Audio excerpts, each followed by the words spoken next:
Ito po ang magiging topic natin for today. Boying, binara si Trillanes. Pangalawa, Lacson, 1960s, ang style ng leadership. Ito si Attorney Lacson. Kilala niyo si Attorney Lacson? Ah. Pangatlo, bilyar, aalisin ang isang itlog. Matindi ah. Kung yung isang opisyal may sakit sa puwet, eto naman ay aalisin ng isang itlog. Di umano. Pang-apat, Boeing, nabigyan din ng maleta. Sabi ng ating itim na itlog. Meron po yan. Mamaya pag-uusapan natin. Di umano. Panglima, walang gustong lumaban kay BP Sara sa 2028. Ayan po ang ating magiging topic ngayon at Happy March po. Ito po ang ating unang vlog ngayong March na to at tuloy-tuloy po tayo. Monday to Friday tayo nagbablog, Saturday, Sunday wala po tayong vlog. So sana po ay masubaybayan po ninyo ang channel ni Coach Oli. Huwag pong kakalimutan, napaka-importante sa atin. I-like nyo po itong video na ito. Sana pagpasok pa lang nyo, i-like nyo na. Malaking suporta po yan sa atin. At huwag pong kakalimutan, ulit, doon sa mga hindi pa po subscriber ng channel na Coach Oli News PH. Huwag kakalimutan, subscribe, subscribe, subscribe. Libre lang po yan. Walang bayad. Nakalagay po dyan. Check nyo lang. Oh, Coach Oli, subscribe. News PH. Oh, nilagay na natin sa gitna. Coach Oli, subscribe PH. Coach Oli News PH, subscribe po ha. Huwag po kakalimutan. Okay, konting lambing lang po yan. Okay, hindi na po natin pagtatagalin dahil kay Coach Oli, bida ang balita. Simulan po natin dito kay Attorney Lacson. Kilala niyo po si Attorney Lacson? Taas ang kamay ng hindi pa nakakakilala kay Attorney Lacson. Dito po natin sisimulan ang ating topic patungkol dito sa kanyang style. 1960s ang style ng leadership ni Lacson. Pag-usapan po natin. Kwekwentahin ay kaduda-duda para kay Senador Ping Lacson ang pahayag ng 18 nagpakilalang dating sundalong na... Bakit naman? Bakit? Bakit hindi siya naniniwala at kaduda-duda tong 18 ex-Marines? empleyado. Tawagin na lang natin silang 18K. Alam nyo na yun, pag sinabi kong 18K, 18 ex-Marines. Bakit 18K? Dahil parang ginto ang kanilang puso, may ginunto ang puso. Kasi hindi naman sila Marines lahat eh. 16 po yung ex-Marines, 2 sundalo. So para, kaysa sabihin nilang fake news tayo, kahit naman sinasabi na ng GMA, tawagin na lang nating 18K. Okay po ba? Sige, tuloy.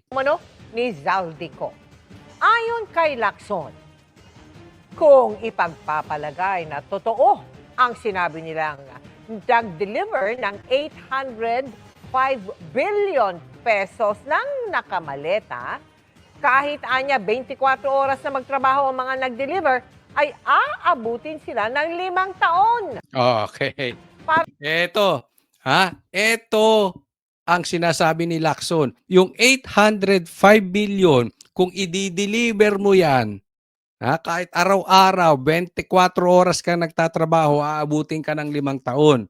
O, dito pasisinungalingan natin etong matagal ng sinungaling na si Lacson. Pasok! Para matapos yan, kabilang dyan ang pagbubuhat, pagbibilang, pagbabalot at pagde-deliver ng pera. Pagbabuhat, pagbibilang, pagde-deliver, pagbabalot. 5 taon? Magdi-deliver lang? Kung sinimulan anya nila ito noong 2023, ay sa 2028 pa sila matatapos. Kinwestiyon din niya kung magkano ang natira para kay Ko na sinasabing nag-utos ng paghahatid ng pera kung na-deliver nga ang sinasabi nilang 805 billion pesos. Okay?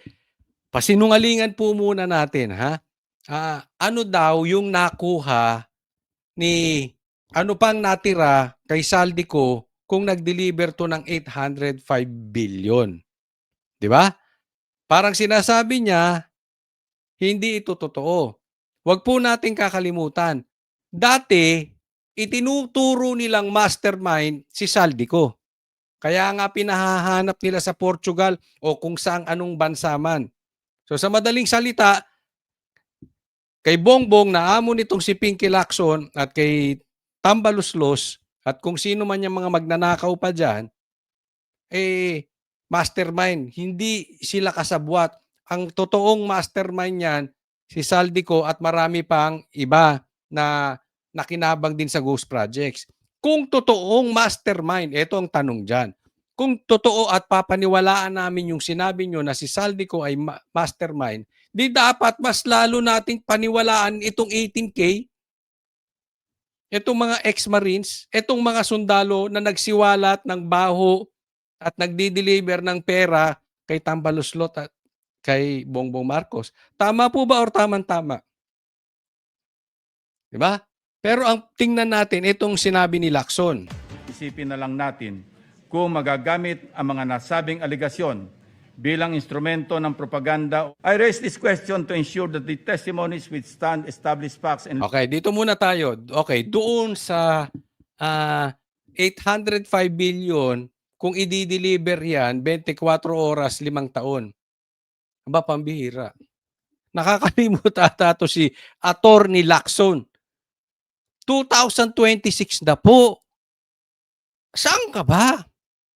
Abi, ikaw ba'y nabubuhay sa panahon ng lolo mo? Gusto mo pumunta ka rito sa bahay namin? Magbilang ka ng 1,000,000. Hindi ka aabutin ng 2 minuto. Di ba? O, pupunta ako sa bahay mo. Dadaling ko yung aking counting machine. Kung sino ba dyan ang may counting machine, pahiram nyo ko yung ginagamit sa bangko. Saglit lang yan. Bibilangin mo 1,000,000,000. Saglit lang yan. Babalutin, di goma mo. Kailangan mo pa bang i-gift wrap yan? Oh, kada 100, kada 200, kada 300, kada 400, kada 500, igoma mo lang. Sasabihin, Console, nakakita ka ba ng ganong karaming pera? Madaling sabihin para sa'yo? Hindi ko kailangan makita ng ganong pera. Pero nakikita nyo naman sa bangko ilan ang nagdi-deposit. Kahit pila natatapos naman sa isang araw. May counting machine eh. Lacson, hindi ka pa ba nakakita ng goma? Ba't kailangan pang balutin? Deliver. Okay, ito yung sinasabi niya. Magdi-deliver. Baka nakakalimutan mo, 103. If I'm not mistaken, but I'm sure sa sinabi ni Attorney, ano pangalan? Kalimutan ko. Baligod. Nasa 100 plus. Itong mga sundalo, ex-marines, Coast Guard, police, kung ano-ano pang kinuha ni Saldico bilang taga-deliver. 103. Kung hindi tayo nagkakamali. Basta 100 plus. Pambihira, hindi kaya i-deliver yan. Lacson, katanga mo naman. Uso na Grab ngayon. Oh, kung ikaw nga magpapaputol ng ethics mo, pwede nang ipa-deliver sa ospital. Di ba? Kung gusto mo. Hindi, halimbawa lang yun. No, kunwari lang nagpa-transplant si Lacson. Na hindi natin sinusuportahan, hindi ko sinasabing kinukonsinti natin. Example lang yun, nagpa-transplant siya. Pwede nga i-deliver sa bahay mo yung naputol eh. Anong punto natin? Hindi mo alam yung Grab? Hindi mo alam yung Lala Move?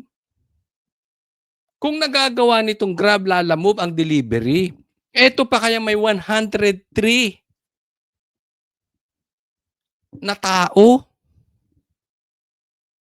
Abi, nuknukan ng talaga to si Lacson. Ha? Nuknukan ng tanga or nuknukan ng ginagawa tayong tanga. Hindi mo kailangan ng 5. Alam mo ba kung gaano kung maggumalaw ng pera ang bangko? Sa bawat araw na ginawa ng Panginoon? Umiikot po ang pera sa buong Pilipinas. Hindi kailangan abutin ng 5 taon. Kaya alam mo itong style, alam mo, this shows yung kalidad ng leadership ni Lacson.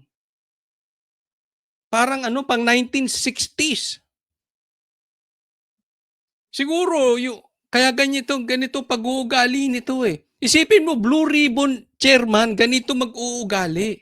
So siguro, hindi ko alam kung yung lolo na ito, senador, nagamit niya yung style ng lolo niya o yung lelang niyang panot, hindi natin alam. Kung saan niya nakuha yung ganyang style. Pero parang hindi napapanahon itong kung anong naiisip ni Lacson. Di ba? Saan ba sasakay itong mga may helicopter pong ginagamit? May jet pong ginagamit?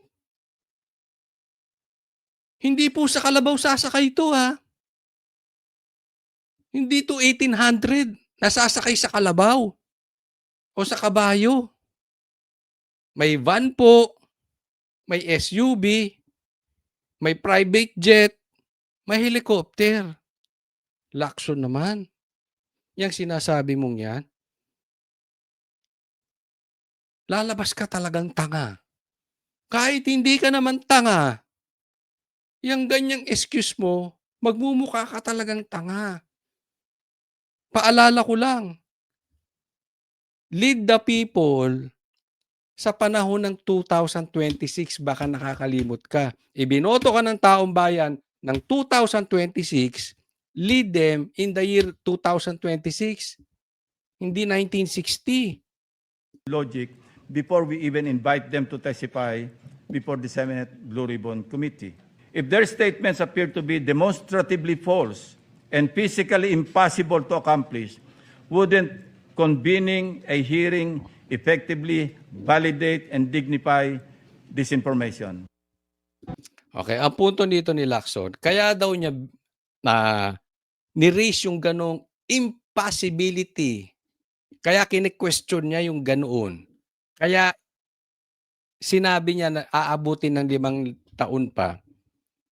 Kasi kung sisimulan ng hearing, ay ito ay maja-justify yung fake news.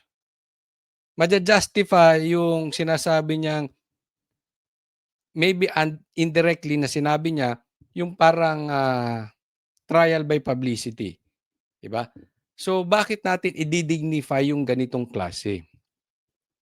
Una, Lacson, you are not in the position to judge. Dapat ikaw lang ang parang mag-host ng hearing. Di ba? Kung bagat sa isang party, ikaw lang ang host. Hindi mo obligasyon yun. Dapat nga ang iniimbestigahan mo dito, totoo bang na-deliver yung maleta? Kasi ang lumalabas sa'yo, Attorney Lacson, para kang abogado ni Bongbong Marcos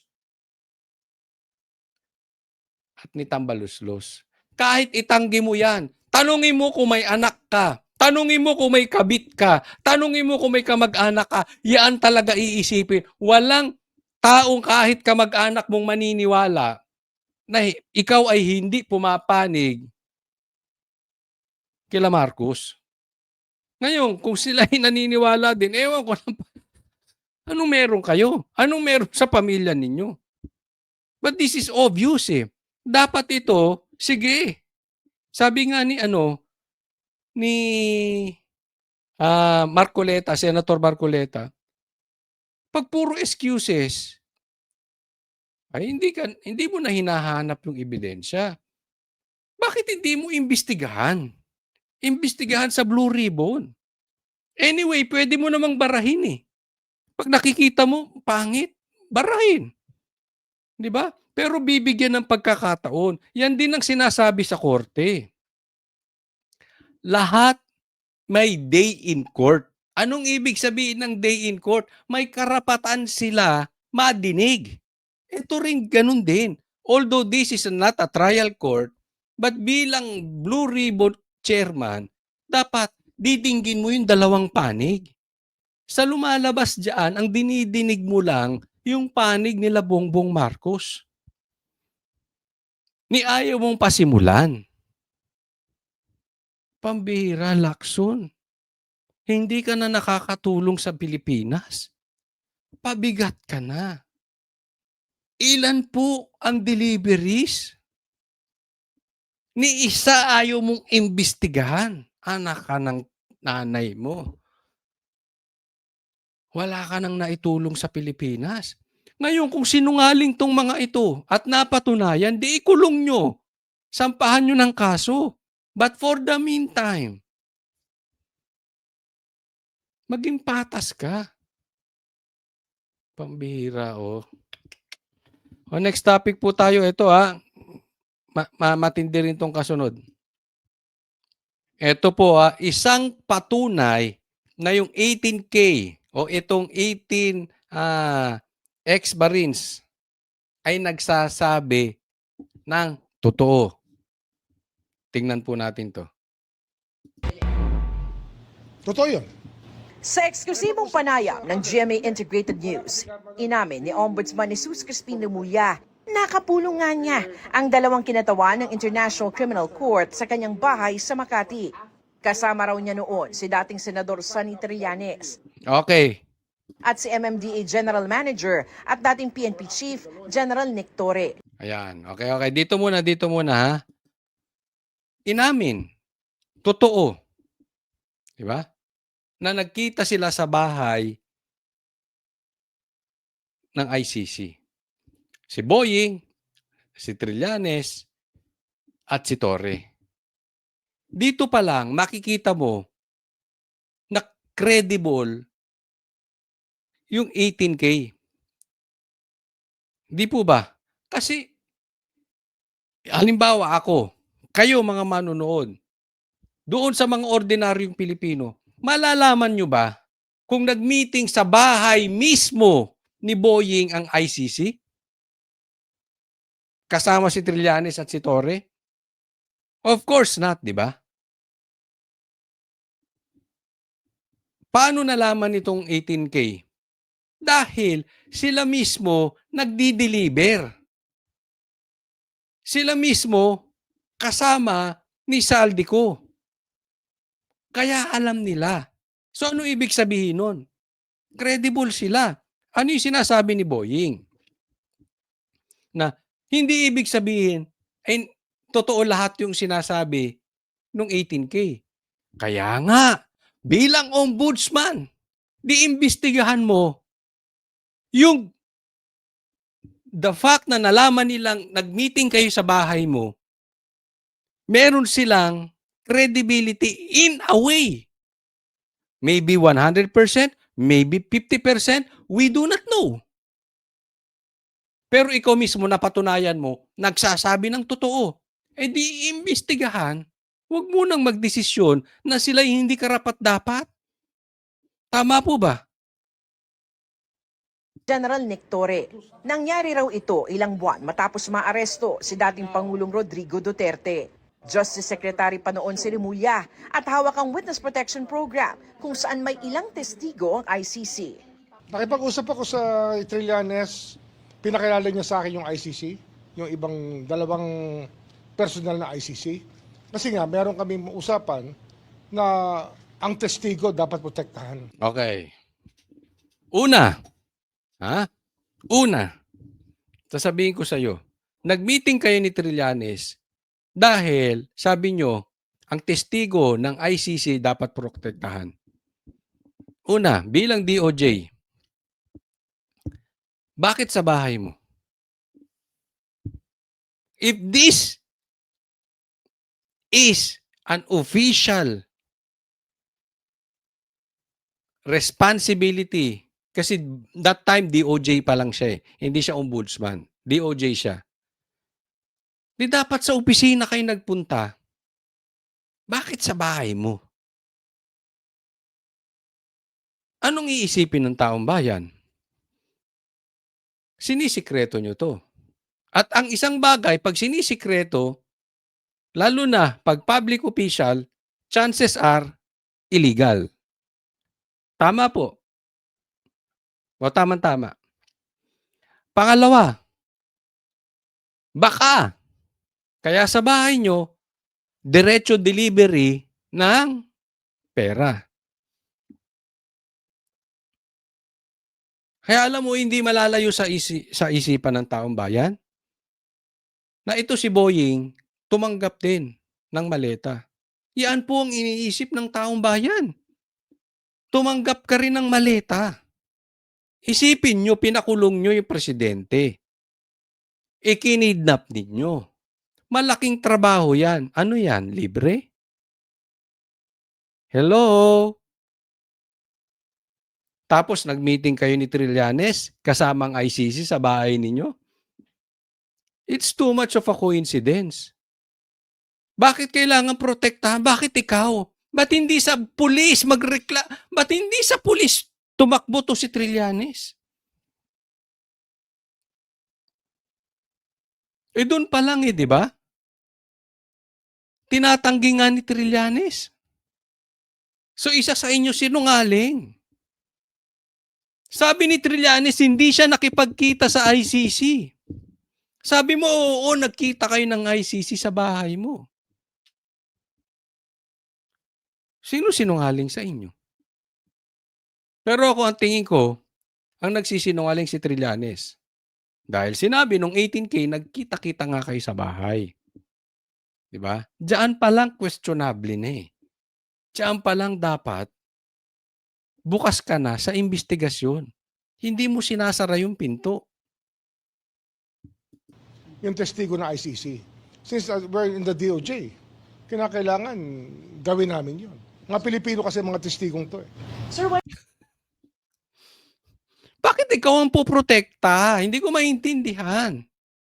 Dapat pulis. was this po? Last, hindi ko na maalala eh. Maybe less than a year ago.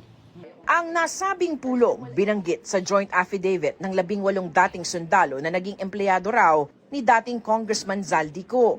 Pero git ni Remulla, walang masama na nakipagpulong siya sa ICC. Bakit? Ba't hindi? Ang nakasalalay dito, buhay ng mga testigo. Naks. Concern. Ang concern mo. Ang puti ng budhi mo. Bakit mo hindi? Teka muna, una ha. I-remind ko lang po kayo. Wala namang sinabi yung 18 na masama. Nakalagay lang doon sa affidavit, nagkita kayo. Sinabi ba niyang nabigyan ka ng maleta? Sinabi ba niyang binigyan mo ng maleta yung ICC? Sinabi bang nagkaroon ng lagayan doon sa mga testigo? Wala naman. Basta ang sinabi lang nitong 18K, nagkita-kita kayo. Bakit defensive ka? Ang punto rito, totoo yung sinabi nung 18K. At nakakapagtaka ba't sa bahay mo? Pero syempre, kung tatanungin ang taong bayan, including me, ito'y opinion ko, nabigyan din to. Kung tatanungin nyo ako, may ebidensya ako, hindi. Kaya nga sabi ko, opinion eh. Pero chances, napakalaking chance na nabigyan din to ng maleta. Di ba? Kasi gumalaw eh. Alam. Tandaan po natin ha. Alam mong 18K. Maaaring hindi lang nila sinabi yung katotohanan. Hindi nila sinabi ng buong buo. Kasi isasampa nga sa ombudsman. Maaaring doon sa next batch o yung next wave ng ebidensya doon ilalabas. Na may ebidensya rin sila na bigyan to ng maleta. But definitely, yung mga tao ni Zaldico, alam yung galaw ni Boying. Kayo na lang mag-isip. Ano ibig sabihin nun? Kailangan protektahan natin ang tao. hanggat kaya natin. Kasi sir, ang sinabi daw po is hindi na daw po makikipag-ugnayan ang Pilipinas sa ICC. Tagal na yon. Nagbago na lahat eh. Anong tawag doon? Balimbing. Anong tawag doon? Kain suka. Kasi hindi na daw makikipag-anong ang sinabi ni Bongbong Marcos. Kaya ito si Bongbong Marcos, supot yan. Walang tindig. Ito sasabihin ko, payo lang ha. Payo lang. Meron kayong gustong, kunwari lang to, business partner. Meron kayong gustong trabahador. Meron kayong gustong boss. Di ba? Meron kayong gustong kaibigan. Anong hinahanap nyo sa kanila? Di ba? Anong isang hinahanap nyo sa kanila? Ewan ko sa inyo pero kung ako tatanungin, kung meron akong boss, meron akong tao, meron akong business partner, ang hinahanap ko reliable. If they say yes, it means yes. If they say no, it means no. Kahit anong mangyari, titindigan ko yun. Ganun. Ganun ang gusto kong kapartner, business partner, ganyan. Staff, etc. Ibig sabihin, pag nagsalita yun, asahan mo na. 'Di ba? Halimbawa, ang business partner mo o ang staff mo sasabihin, yes sir, gagawin ko. Pero 90% hindi nangyayari. Anong gagawin mo bilang boss? Ikaw na gumawa ng trabaho. Kasi alam mo, hindi mangyayari. Ganito po si Bongbong Marcos. Pati to si Boying. Hindi reliable. Bakit? Sabi niya, matagal na yun. Kasi sabi, hindi pa papasukin ng ICC. Matagal na yung anong matagal? 3 taon pa lang nakaupo si Bongbong Marcos.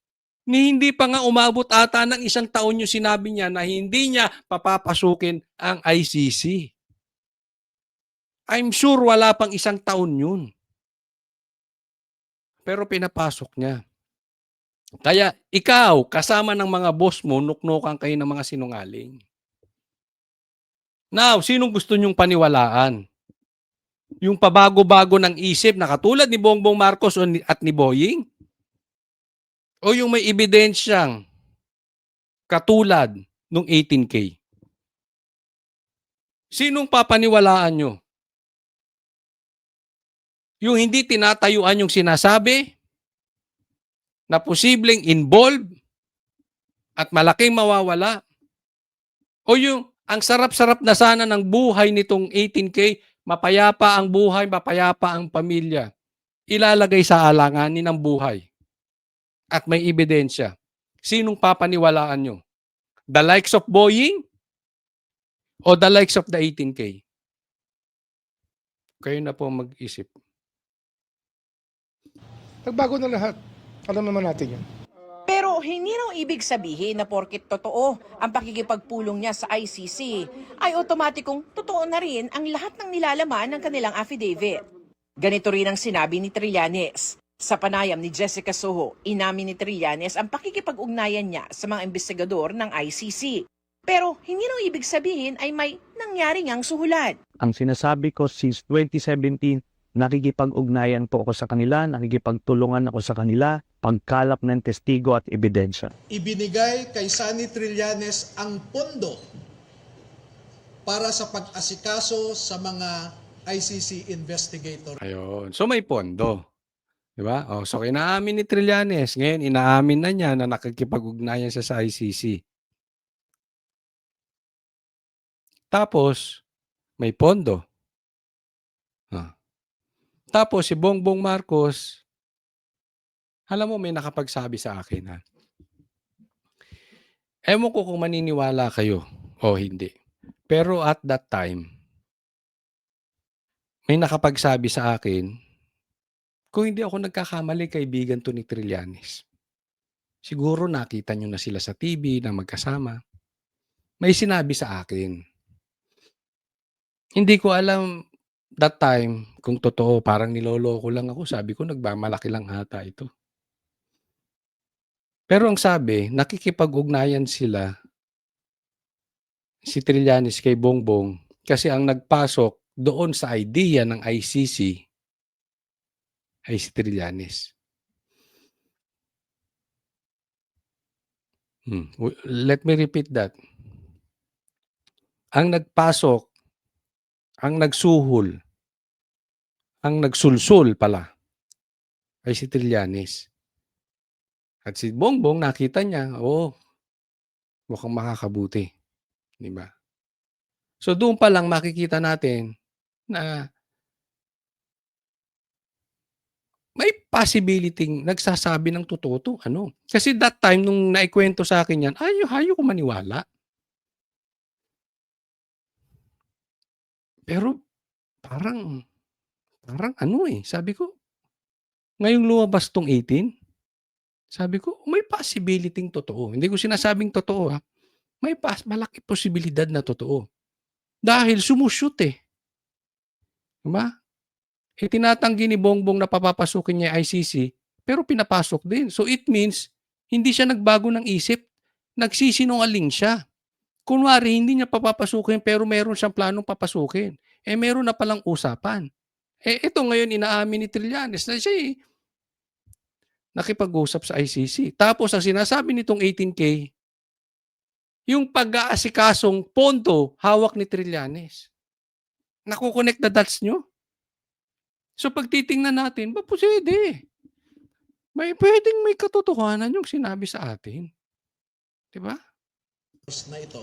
Definitely it's a spin kasi kailangan niya palabasin na sinuulan para magamit ni Kaufman na sasabihin corrupt yung mga ICC investigators. Alam mo, kung tumanggap yung mga ICC, of course, di nila admit. But they know it. Diba? So, kung may konsensya tong ICC, malalaman nila, teka muna, talagang trinabaho lang si PRRD. Pero, bakit? Halimbawa,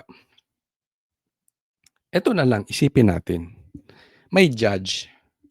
Nagkademandahan tayo. Tapos, magmi-meeting tayo, o magmi-meeting kami, kunwari ako, at saka yung judge, sa bahay ni Boying. Tapos, yung judge, yung may pondo, galing sa akin, pang hotel nila, pang eroplano nila, pang gastos nila, habang nasa Maynila. What will you feel, Trillanes? Di ba? Doon pa lang, teka muna. Judge tong ICC. Silang tatayo na parang arbiter. Silang magdi-decide. Yun ang punto ng 18K. Yun ang punto ni Atty. Baligod. Bakit nakipagkita sa inyo? Na alam naman kayo yung matinding kalaban. Nung inaakusahan. That in itself is illegal. Probably to request for a mistrial. Sa panayam din ni Soho, ipinakita ng ilan sa mga dating sundalo ang kanilang mga ID nung panahong nagtatrabaho pa umano sila kay dating Congressman Ko. Bakit namin kayo dapat paniwalaan? At saka, paano nyo mapapatunayan na nagtrabaho kayo talaga kay Zaldico bukod sa sinabi nyo sa akin? Then meron po kaming ID. May ID kayo? Yes, from Congress na papatunay na. Pwede ba with that? magpakita Yes, yung sir. ID ninyo? Ito ang ID ni... May ID sila. Lahat sila may ID. Sa Congress, labas-pasok sila sa Congress. So, ibig sabihin, kung mastermind nga si Zaldico, sa kanya dumadaan yung pera ng ghost projects, legit, kung kanino dinideliver yung pera. Di ba? Smart Walpat. okay. Lahat kayo may ID na ganyan. Yes. Lahat kayo may ID na ganyan. Yes po. Naka-indicate po ba nagtrabaho sila kay Zaldico, sir? Yes po. Signature po ni Kong Saltima. Pero para raw umusad ang investigasyon, sinabi ni Remulla na kailangan ang tigi isang affidavit ng 18 dating sundalo. Ang isinumite kasi sa ombudsman ay isang affidavit na pinirmahan ng lahat ng dating security personnel. I want to get the individual affidavits of each of them. The allegations are serious. Di ba? Kahit kasama ako dyan, nakita ko naman, sinasabi nila, ICC. Sinabi ko, nakausap ko. O ano ngayon? Di ba? Kailangan protektahan natin ang ating mga testigo eh. Para alam natin kung ano talaga ang personal knowledge ng bawat isang tao. Alam mo, may danger dyan sa sinasabi mo, Boying. Kasi gusto ni Boying isa-isa. Bakit? Kung sama-sama naman sila. Lahat naman sila nakikita kung kanino pinapadeliver. Lahat sila alam na nagkita-kita kayo sa bahay mo ng ICC. Ba't kailangan ng individual? Alam mo kasi ang nakikita ko rito, they will isolate each one. At pag na-isolate nila ang bawat isa, divide and conquer ang gagawin nila dito. Bawiin mo na yan. Masasaktan ka. Tatandaan po natin, meron na silang mga death threat. Tinatakot na sila na wag nang ituloy. So bawat posibleng tatakutin ng isa. Nakita nyo isa? Pag tinakot yung isa at umurong, wala na yung buong reklamo. Ito yung ginagawa nila. Bakit? Kasi sasabihin, kita nyo, umurong na isa, nagbago. Pero kung iisang affidavit yan, lahat naman sila. Although posible pa rin takutin, meron pa rin pwedeng matakot, pero hindi sila mabilis ma-isolate. I-isolate sa hanapan nila ng butas. Hindi po malayo mangyari yan. Tandaan po natin, even the media cooperated on this. Yes, even the media. Isipin ninyo, nung nilabas nung 18, walang balita. Kinabukasan pa, nung meron na silang sagot. At kadalasan ng binabalita yung sagot, hindi yung nilabas nung 18. At binabara. Ngayon, ang parang naging iniimbestigahan ay kung totoo bang nadeliveran si Bongbong Marcos at si Tambi. Hindi. Ang iniimbestigahan itong 18K. So that is very dangerous. Awan ko lang hindi naman po tayo abogado. Pero it's getting ridiculous. Si Boying nanghihingi ng isa-isang affidavit.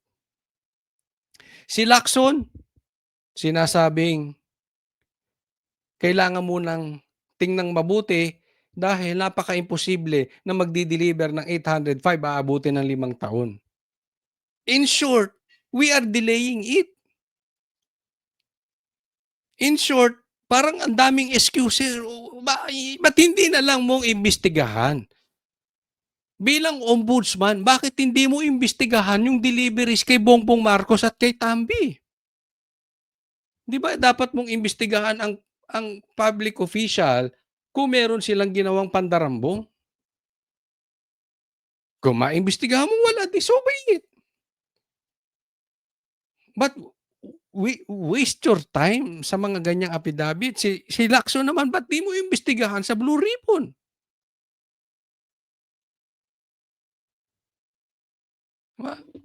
Anong iniimbestigahan mo? Kung gaano katagal yung deliveries. Anak ng teteng tong Pilipinas na to. These are the officials, the public officials na matataas ang posisyon sa gobyerno. This is the kind of investigation they want. This is the quality of the investigation. Anong klase ito? Nakakaya po. Para malinaw ko ano talaga yung kasi parang ano yun parang pinagtagpi-tagpi na kwento ng bawat isa na ginawang isang affidavit. Hindi dapat ganun. Magtatakda raw ang Office of the Ombudsman ng PETSA para isumite ng mga dating sundalo ang kanilang mga affidavit. Tingnan mo, meron pang petsa. So magsasubmit sila. Imbis na dumiretso ka na kay Bongbong, imbestigahan mo na si Bongbong. These people are delaying. Unang sinabi ni Remulla noong weekend na gusto niyang maimbestigahan ng Senate Blue Ribbon Committee ang pahayag ng mga dating sundalo. Pero para kay Committee Chairman Senator Panfilo Lacson, mahirap imbestigahan ang nasabing mga pahayag kung hindi naman ito kapani-paniwala. Nakita mo na, nagturoan pa ang mga animal. Diba? Imbis na imbestigahan niya bilang ombudsman, responsibilidad niya, pasa niya kay Lacson. Si Lacson naman, iba ang sagot. So anong masasabi natin? Ito yung mga bata ni Bongbong Marcos. Patuloy daw niyang fina-fact check ang claim ng mga dating sundalo. Para sa GMA Ay nako, next po tayo. Sinasabi po na isa sa pwedeng malakas na kumalaban at nililigawan ng mga kain-suka na mga pinklawan ay itong si Raffy Tulfo. Isang mabigat na sinasabi, maniwala man kayo o hindi, sinasabi ito isang pwedeng makatalo kay BP Sara. Pero ito ang sagot ni Raffy Tulfo. Pag-usapan po natin dahil tila may usapan na kung sino ang susunod. Isa sa maugong na pangalan na posibleng maging frontrunner sa 2028 presidential elections, si Senator Raffy Tulfo. Pero nang tanungin siya ng Senate reporters kaugnay nito, Walang balak. As of today, as of the future. Final answer. Categorically. Ayan, final answer, categorically, ayaw. Hindi siya tatakbo sa 2028. Ito aminin natin, kung meron man talagang posibleng dumikit kahit papaano sa pagkapresidente, kumalaban na pagkapresidente kay BP Sara, ito si Tulfo or si Bam Aquino. Yan na po yung kanilang, sa tingin ko lang yan ang best bet nila. Pero si Tulfo sinabi, ayaw na talaga. Si Bam, ayaw din. So nag-decline na po sila. Ano po ibig sabihin nito? Yung lehitimong malakas, hindi lalabang kay Sara. Why? They know matatalo sila eh. Sayang yung kanilang political future. Kasi maa-identify sila na sa sobrang lakas ng Duterte, whether they like it or not, pag sumabay sila ng laban kay BP Sara sa 2028, mababansagang silang anti-Duterte. And that, for now, or for this decade, most probably, is a political suicide. Especially doon sa highest position. Especially considering legitimate candidate po si Tulfo at si Bam. Tandaan po natin, Bam is Aquino. Kahit humina na sila, but since nakabalik siya sa Senado, kahit sa tingin ko, in my opinion, ito ay hindi hinalal ng bayan kung hindi hinalal ni Garcia. Pero nakabalik na siya sa Senado, meron na siyang cult, meron na siyang kulto na followers. Same thing si Tulfo. Kaya hindi sila susugal na lumaban. Dahil si Tulfo, si Raffy, can be again another term for senator. Si Bam Aquino, probably after 6 years, can also be again for the second term senator. Anong punto natin? Talagang malakas sila. But not enough para kalabanin in top position si BP Sara. So waste. Why waste the time and their political power? Bilang mabangsagan Duterte, anti-Duterte, baka hindi pa sila manalong senador for the second term. Nagigets nyo? Unlike the likes of Risa. Kasi si Risa is desperate. She is not in the same caliber as Tulfo. She is not in the same caliber as Bam Aquino. Risa is a pretender. Risa is a dreamer. So, kahit ako si Risa, pag ako pinili na standard bearer, kakagating ko. Why? May pera yan. Pangalawa, posibleng sumikat. Pero, as it is, kung si Risa lang, wala talaga. She may not even win as senator in the next election kung tatakbo siya. Kung hindi siya mapiling standard bearer, she may not win even as a senator. Unlike Raffy Tulfo. Kung ako naman kay Raffy Tulfo,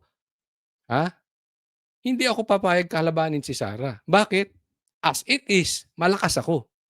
Si Tulfo, aminin man natin o hindi, kahit hindi ito mangampanya, siguradong mananalo to sa 2028.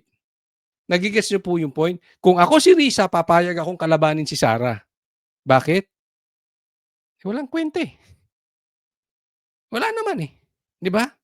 Walang influence. Puro bunganga, all mouth. Walang boses. Si Tulfo and si Bam meron. So kung ako si Tulfo at ako si Bam, hindi talaga ako lalaban. Bakit? Yung susunod na election sa Senado, sure na ako eh. Nagigets niyo po yung point. Kaya yung mga lihiti mo, hindi lalaban kay Sara. Ang posibleng lumaban dyan, Trillanes, Torre, Remulla, Risa. In short, yung mga talagang walang kwenta. Kung meron tayo sa kabuhayang tinatawag sa Pilipinas na nasa laylayan, eto, sa politika sila'y nasa laylayan. They will grab every opportunity. Because at it is, wala rin nun silang influence. Nagets po? Tuloy tayo. Bakit? Masaya ako dito sa Senado. Marami ako nagagawa. For me, happy ako rito. So, bakit ako pupunta sa isang bagay na magkakaroon pa ako ng sakit sa ulo? Tama, di ba? Happy siya. Bakit? Malakas siya eh. Etong dalawa, malakas na sila. Bakit? Sakit sa ulo. I mean, sakit talaga sa ulo labanan si Sara. Alam nila, alam nyo itong mga politiko, they pretend to be stupid. Pero they know, malakas talaga si Sara. Ba't mo kakalabanin? Gayunman, kinumpirma ni Senator Tulfo na may mga grupong kumakausap sa kanya at nagsasabing mainam na tuwakbo siya sa mas mataas na posisyon. Yeah, may mga nagsasabi ng pwede ka dito, pwede ka dito. Sabi ko, I'm sorry, salamat sa tiwala, pero no. Flat no agad. Sir, magbabalik siya I don't think so. Paglilinaw Yan ang diretso. Magbabago. Wala. niya, hindi kampo ni Vice President Sara Duterte o maging si Pangulong Bongbong Marcos ang kumausap sa kanya. Ang karaniwan daw na humihimok, mga taga-pribadong sektor. Hindi man tatakbo sa mas mataas na posisyon, kinumpirma ni Senator Raffy na kakandidato siya muli bilang senador sa 2028 elections. I will run for re-election. Yan, itaga nyo sa bato. I will run for re-election. Yan, ako, I may dislike Raffy Tulfo. Pero doon lang tayo sa totoo. Malakas to. As senator for 2028. Diba? Lakas kasi ng ano niya eh. Parang Lito Lapid. I may disagree with Lito Lapid, pero aminin natin. Malakas talaga eh. Bakit? Artista, lumalabas sa TV para araw-araw eh. Same thing with Tulfo. Lakas ng vlog nito. As in, sobrang lakas. Hindi lang malakas. Sobrang lakas. Kaya malakas talaga. 2028. As senator, independent pa rin ako. So whether would that be admin or that opposition, depende kung katugmay ng advocacy ko, nakikita ko na sincere talaga sila dun sa mga sinasabi nila at kaya nilang panindigan.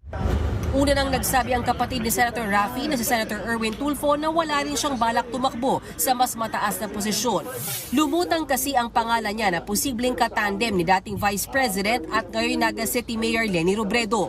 Bagamat nagpahayag na walang balak tumakbo sa mas mataas pang posisyon ang dalawang Tulfo, may mensahe si Senator Raffy sa mga tatakbo.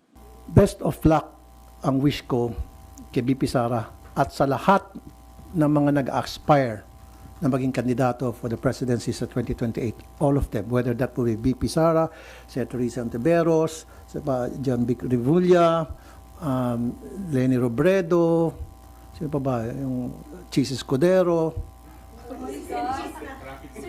No. I mean, yung mga nababalita, Bam Aquino, Kiko Pangilinan, yeah. Well, kaya nga, Mark Villar.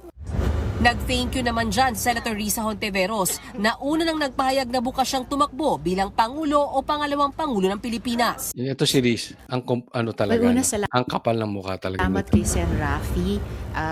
Mula nung naging seatmates kami sa previous Congress, talagang ganun kagaan ang loob namin. Ganito kakapal ang mukha nitong alin na to. Talagang pumustura siya, binukas niya na yung sarili, na willing siyang tumakbo. Alam mo yung hinahabol niya talaga yung posisyon na yan. Hindi naman siya talaga ready pa. Alam mo, to si Risa, alam naman natin kung merong ibang tatakbo, they will not pick Risa. Itong yellow, ito yung pink, they will not pick Risa.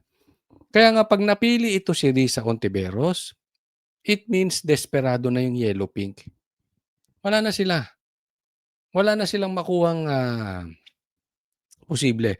Kung tatakbo ba si Tulfo, kung makukuha nila si Tulfo, makukuha nila o kaya si Bam, makukuha nila si Leni, kukuhanin ba nila si Risa? Of course not. Di ba? Kahit tayo di yellow pink, kikita naman natin kung saan ang trajectory ng kanilang plano. Binukas lang niya to sarili niya, ganun kakapal to. So, kaya makikita natin kung desperado na yung yellow pink. Pag ito na ang nilabang kay Sara, magdiwang na tayo. Alam mo, kahit si Sara, hindi na mangampanya, pumunta na lang sa dahig. Kung ito lang ang kalaban. Alam nyo naman ang nangyari sa PhilHealth, di ba? Meron pang itong isyong tanim witness, di ba? Yan yung sinasabi. Talagang bagamat hindi pa naman case closed yun, hindi pa napapatulayan, pero ano meron dito sa taon to? Di ba? Sa isa't isa. Ayon pa kay Hontiveros, umaasa siyang mapapaaga ang pag-anunsyo ng United Opposition sa kanilang standard bearer. The earlier, the better, I believe, para maka-alok at maka-attract ng suporta mula sa ating mga kababayan. But we're going through that process very seriously. Ayaw naman sagutin ng senadora kung may shortlist na ba sila ng mga pinagpipilian. Wala naman daw epekto kay Senator Risa Hontiveros ang pagdeklara ni VP Sara Duterte na tatakbo siyang presidente dahil kahit pa posible silang magkalaban sa 2028 presidential elections, gagampanan pa rin daw ni Hontiveros ang kanyang trabaho bilang Senator Judge sakaling umakyat dito sa Senado ang impeachment case laban kay VP Sara. Gaya ni Senator Risa, tingin din ng iba pang mga senador, hindi dapat tignan ang personalidad na ini-impeach kung hindi dapat mag-focus sila sa ebidensya. Naks. Naniniwala kayo? Si Risa focus sa ebidensya at hindi sa personalidad. Coming from Risa? O si Tito nasa picture? Coming from Tito? Ewan ko sa inyo. Next po tayo.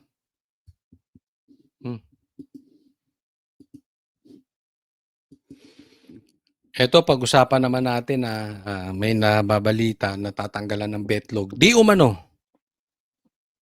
ang bilyar. Ipinasampida ng Department of Justice si dating House Speaker at dating Senate President Manuel Villar at mga miyembro ng kanyang pamilya para ito sa gagawing preliminary investigation sa criminal complaint na isinampa ng Securities and Exchange Commission o SEC laban sa kumpanya nilang Villar Land Holdings Corporation na market manipulation, insider trading at umano'y misleading disclosure na naging dahilan para maligaw ang mga investor. Tinukoy ng SEC ang pagsasapubliko umano ng financial statement ng Villar Land bago matapos ang external audit nito.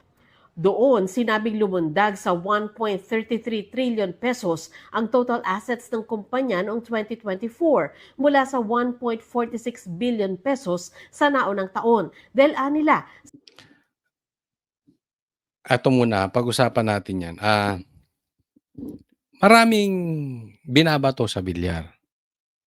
Maaring yung iba, totoo, kasi marami naman akong nadidinig, hindi ko alam, galit sa bilyar kasi may land grabbing daw, tsaka yung reklamo sa Prime Waters. So, ito po ay posibleng totoo or posibleng may galit lang din sa bilyar.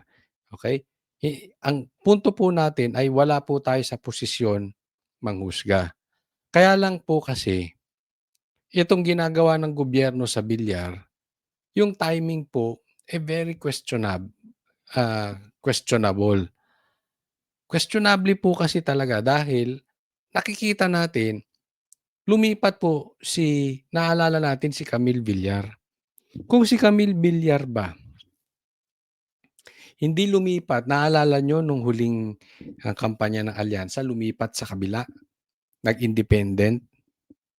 So, nakikita natin, kung si Camille ba ay tumodo sa Alyansa, tapos nung impeachment, etong mga Villar ay pumabor. Naalala natin, hindi sila pumabor na ituloy yung impeachment. Kung pumabor ba sila, sisilipin kaya sila ng gobyerno? Yun lang ang punto natin eh. Bakit? Ang tagal-tagal na po. 2022 po nakaupo ang Bongbong Marcos. Hindi naman nagagalaw ang bilyar. Nung naging usapin ang eleksyon, number 1, naging usapin ang impeachment dahil kailangan nila ng boto laban kay BP Sara, isang damakmak na reklamo na ang kanilang kakaharapin. Sabina dito, sabina doon, banat sa media, banat doon. Diba? Ang nangyayari po sa bilyar is not an isolated case. Talagang uubusin yung posibleng boboto ng laban sa impeachment ni BP Sara. Chis Escudero, 2 bilyar,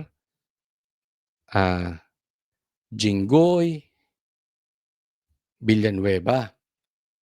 So pag nawala yan, tapos ginawan pa ng issue ni Boying na meron na daw warrant of arrest si Bato, simula nung sinabi ni Boying yon, nagtago na si Bato.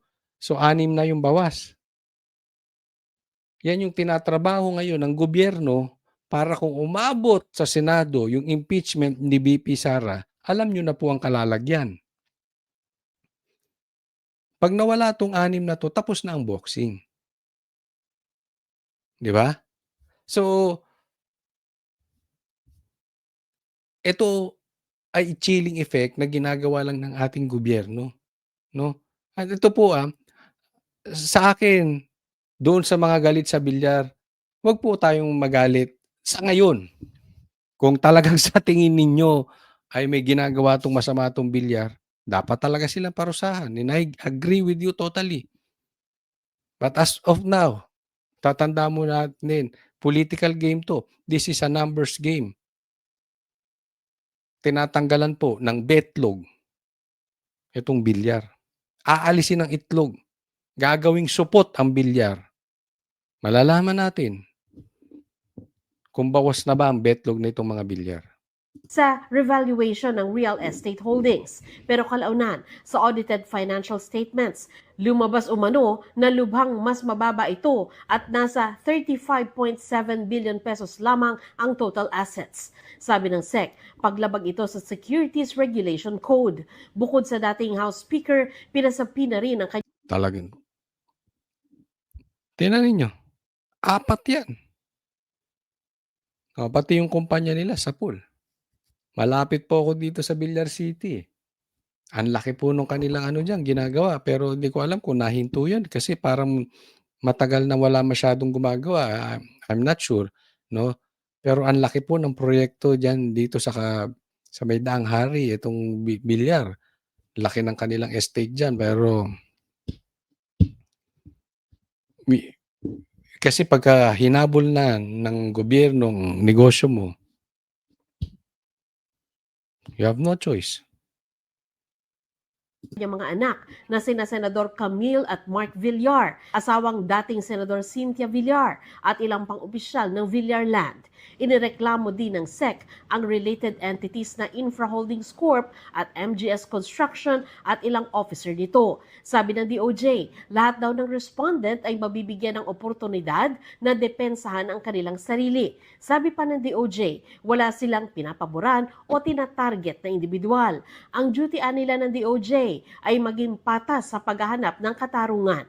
Sa isang statement, sinabi ng Villar Land na welcome ang anilay pagbibigay sa kanila ng pagkakataon na maipaliwanag ang kanilang panig at sagutin ang mga alegasyon sa Ako I may be wrong. Pero hindi na ako magugulat kung tatahimik na ang Villar.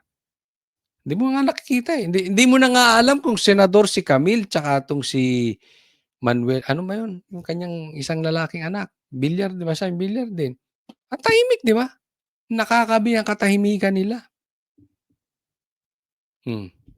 At hindi na rin ako magugulat pag umakyat sa Senado, baka pumirma ito ng impeachment against, bumoto ito ng impeachment against BP Sara.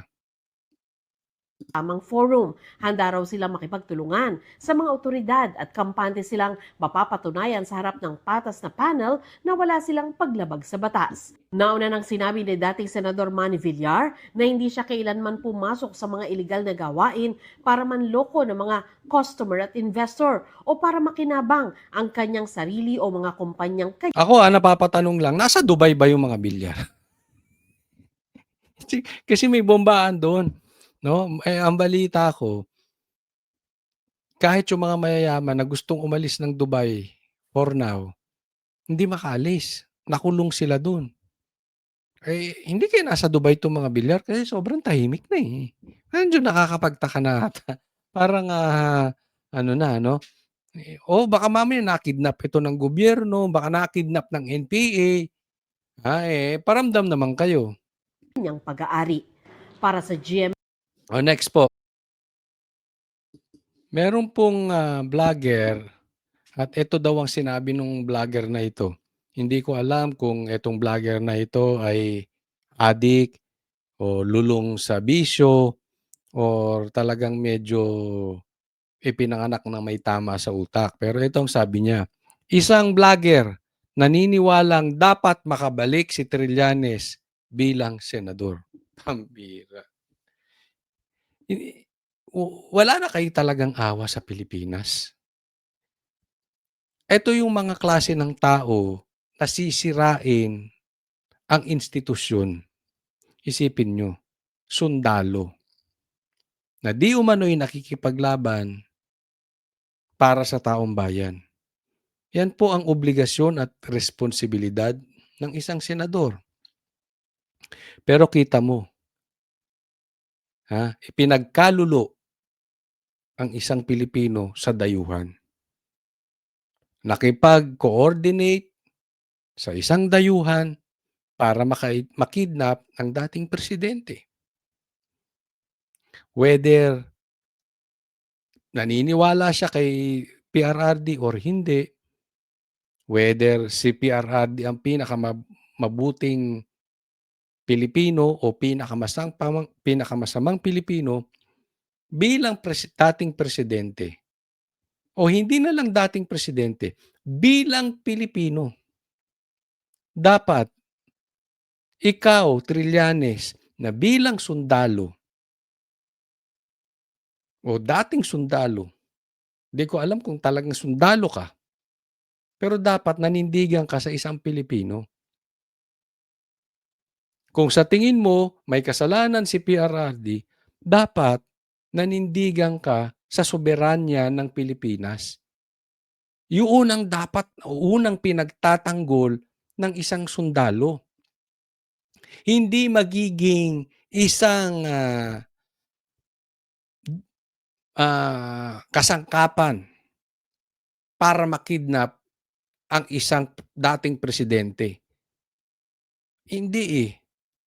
Ikaw pa ang naglaglag sa kapwa mo Pilipino at hinayaan mong litisin sa ibang lugar ang dating presidente. Anong klaseng pagkalalaki meron tong tao na to?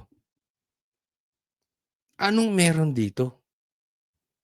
Di ba? Hindi naman natin sinasabi na huwag litisin si PRRD. Ang sinasabi lang natin, litisin sa bansang Pilipinas kung saan meron siyang may jurisdiction over him bilang Pilipino. Kaya kung ikaw vlogger at sasabihin mo na dapat makabalik si Trillanes bilang senador, ikaw ay walang pagmamahal sa bayan mo. Wala kang pagmamahal sa institusyon.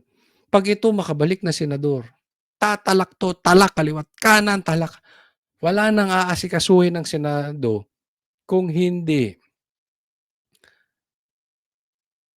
pagbigyan ang pagtalak ng isang nagpapakalat ng fake news. Wala to, tatalakan. Hindi ito magmumubon. Hindi ito magtatrabaho bilang senador. Ito ay magtatrabaho bilang taga-usig lang ng Duterte. Isipin mo, magluluklok ka ng isang tao para usigin lang ang Duterte. Babayaran ng taong bayan yung nagpakahirap sa trabaho, babawasan na kanyang sahod sa tax. Yung mga negosyante, babawasan ng kanilang kita sa tax para isahod sa mamang ito. Para walang gawin kung hindi kaliwat, kanan, araw-gabi, siraan lang ang Duterte. Anong klaseng vlogger ka? Ganyan ang naiisip mo. Kung sino man tong vlogger, ito hindi ko po pinipersonal ha.